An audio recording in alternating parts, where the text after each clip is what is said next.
बिस्मिल्लाहिर्रहमानिर्रहीम। Dear student अस्सलामु अलैकुम।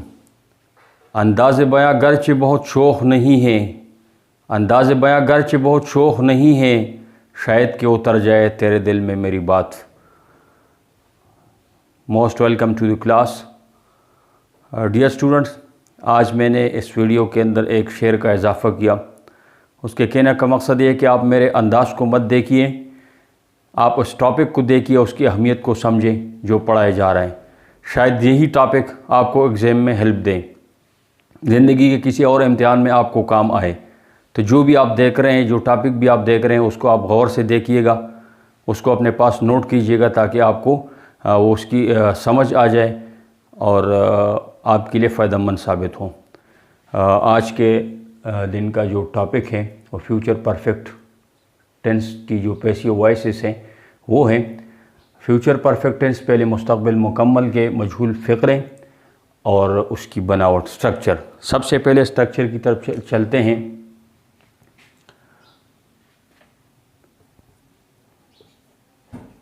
ऑब्जेक्ट आ जाएगा,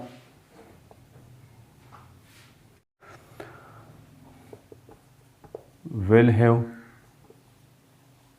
बीन और शल हैव बीन लग जाएगा।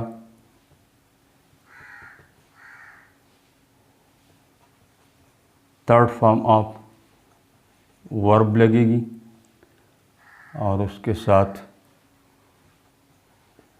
बाय और आखिर पे सब्जेक्ट आ जाएगा। अगर क्वेश्चन मार्क उसमें ज़रूरी हो तो फिर उसका मतलब ये है कि वो सवालिया जुमला होगा। सवालिया जुमला में क्वेश्चन मार्क ज़रूरी है। So the structure for these sentences will be like this. First of all we will have to put object. उसके बाद विल हैव और shall have been. After will have or shall have, we will put third form of verb.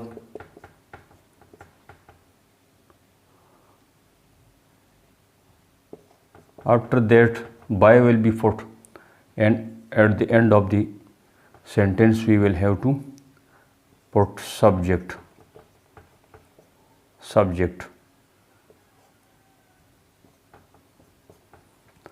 If the sentence is interrogative, so structure will be a little changed.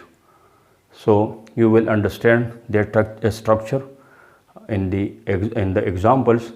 So we are going to give you an example for your understanding.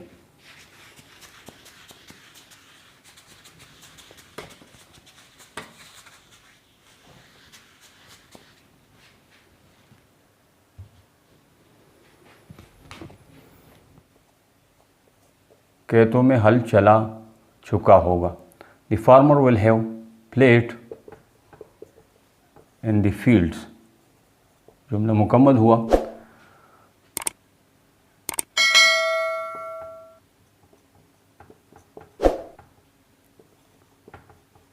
Fields will have been ploughed by the farmer. The fields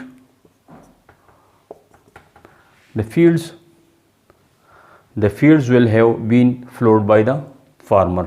यहाँ पे object सबसे पहले आ गया, will have been ने उसको follow किया। Third form of verb आ गया और फार्मर जो कि सब्जेक्ट था इस जुमले के अंदर वो अपनी जगह पे आ गया। तो ये आपने एक एग्जाम्पल देख लिए। दूसरी मिसाल देख लेते हैं।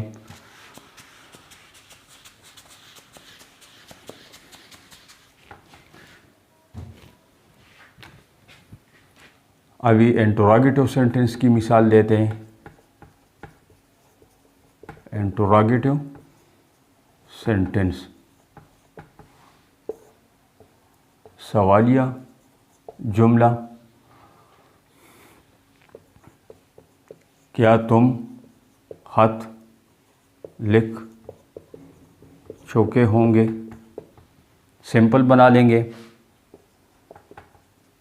Will you have written a letter. सवालिया है तो साइन ऑफ इंटरोगेशन है, क्वेश्चन मार्क लग जाएगा। इसका ये सिंपल एक्टिव केस है। पैसिव केस इसका यूँ बन जाएगा, विल a letter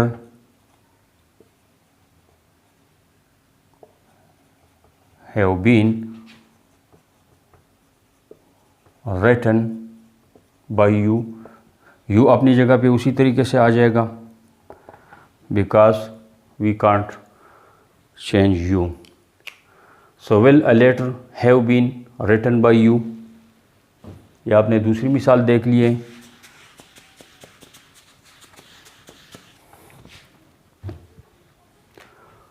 एक और मिसाल को देख लीजिएगा, कौन खत लिख चुका होगा। Who will have written a letter। कौन खत लिख चुका होगा, ये पैसिव केस है, सादा जुमला है। इसको अभी कौन खत लिख चुका होगा हमने ये लिख दिया। अभी पैसिव वॉइस में चेंज करते हैं, by whom will a letter have been written। आपने देख लिया कि सबसे पहले हमने बाय होम लगा दिया, उसके बाद विल आ गया, उसके बाद ऑब्जेक्ट आ गया और हैव बीन ने उसको फॉलो किया। Written third form of verb end पे आ गया। ये पैसिव केस है ये ऊपर वाले जुमले का, आपने देख लिए। एक और मिसाल ले लेते हैं, और मिसाल लेते हैं। अहमद क्यों खत लिख चुका होगा। सादा जुमला लिख लेते हैं, why Ahmad will have written a letter. सवालिया जुमला है, सादा है, एक्टिव केस का। इसका पैसिव यू बन जाएगा, why will a letter have been written by Ahmad. ये सवालिया जुमला उसी तरीके से हमने इसको चेंज किया। ये एक्टिव जुमले को आप देख ले, why Ahmad will have written a letter. Ahmad क्यों ख़त लिख चुका होगा, तो इसका पैसिव केस यू बन जाएगा। सबसे पहले वाई विल को हम स्टार्ट में लगा देंगे, उसके बाद ऑब्जेक्ट आ जाएगा, ऑब्जेक्ट के बाद हैव बीन का इजाफा होगा और हैव बीन को रिटन फॉलो कर देगा, रिटन के बाद बाय और आखिर पर सब्जेक्ट आ जाएगा। ये सब्जेक्ट है, ये क्या है, हेल्पिंग वर्ब है और ये ऑब्जेक्ट है और ये वाई सवालिया के लिए है और हेल्पिंग वर्ब का कुछ हिस्सा भी है। तो ये आपने देख लिया कि why will a letter have been written by Ahmad, ये आपने देख लिए। अभी इस टेंस के अंदर एक और किस्म का जुमला बनता है जो कि नेगेटिव है। तो नेगेटिव सेंटेंस कैसे बनेगा इसको आप देख लें। नेगेटिव सेंटेंस वो जुमला होता है जो कि अपने अंदर एक सवाल रखता है। तो इसकी एग्ज़ाम्पल आप देख लें, क्या बिल्ली चूहा मार चुकी होगी। क्या सॉरी बिल्ली चूहा, बिल्ली चूहा नहीं मार चुकी होगी। नहीं इसमें ज़रूरी है क्योंकि इसके अंदर डिनाई है और मनफी जुमला है। बिल्ली चूहा नहीं मार चुकी होगी। सादा लिख लेते हैं, the cat will have not killed the rat. सादा जुमला हमने लिख लिया एक्टिव का, इसको अभी पैसिव केस में चेंज कर दें। The rat will have not been killed by the cat. आपने देख लिया कि सबसे पहले हमने ऑब्जेक्ट को ला दिया, उसके बाद विल को लगा दिया, विल हैव नॉट, नॉट इसके लिए आ गया कि नफ़ी है, मनफी जुमला है, और बीन उसके बाद आ गया, किल्ड थर्ड फॉर्म आप वर्ब आ गया, बाय ने उसको फॉलो किया और आखिर पे सब्जेक्ट हमने लगा दिया है। यहाँ पे एक और मिसाल देते हैं जो मनफी भी होगा जुमला और सवालिया भी होगा, तो दोनों किस्म के जो जुमले हैं उसको आप देख लें। नेगेटिव प्लस इंटरोगेटिव सेंटेंस वो कुछ यूँ बन जाएगा। इसकी मिसाल आप देख लें, क्या उस्ताद लेक्चर नहीं दे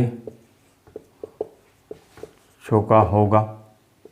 सवालिया जुमला है, इसको पहले सादा लिख लेते हैं। एक्टिव केस में लिख लेते हैं, will the teacher have not delivered A lecture. क्या उस्ताद लेक्चर नहीं दे चुका होगा, इसको अभी पैसिव केस में लिखते हैं।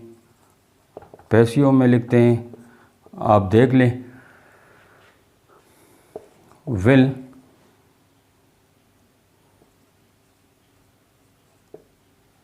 अ लेक्चर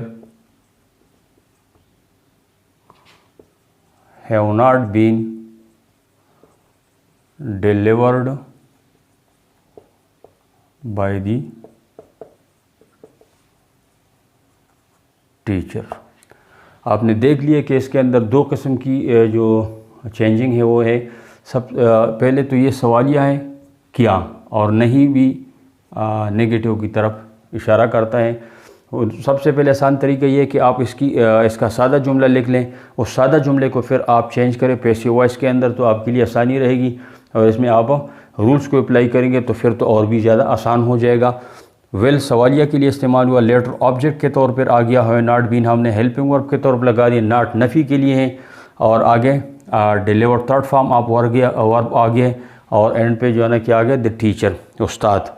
यहाँ पे चूँकि सवालिया है तो हम क्वेश्चन मार्क भी लगा लेंगे। Will a letter have not been will a lecture have not been delivered by the teacher.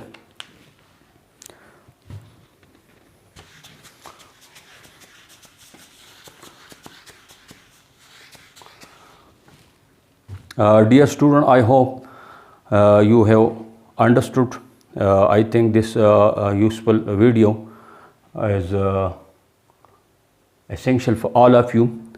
So I want to check your mind. I want to check that are you doing your homework or not. So let me write a few sentences as a homework. ये homework आप अपने पास note कीजिएगा। अगर आप दिलचस्पी लेते हैं, कुछ सीखना चाहते हैं, तो इस होमवर्क को आप करके कमेंट्स के अंदर भेज दीजिएगा।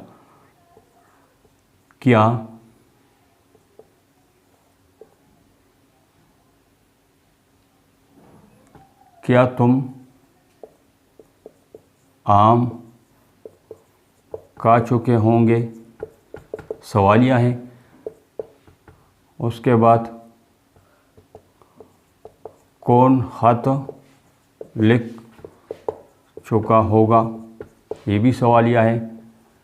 क्या तुम खाना नहीं खा चुके होंगे, ये भी सवालिया है और नफ़ी भी है।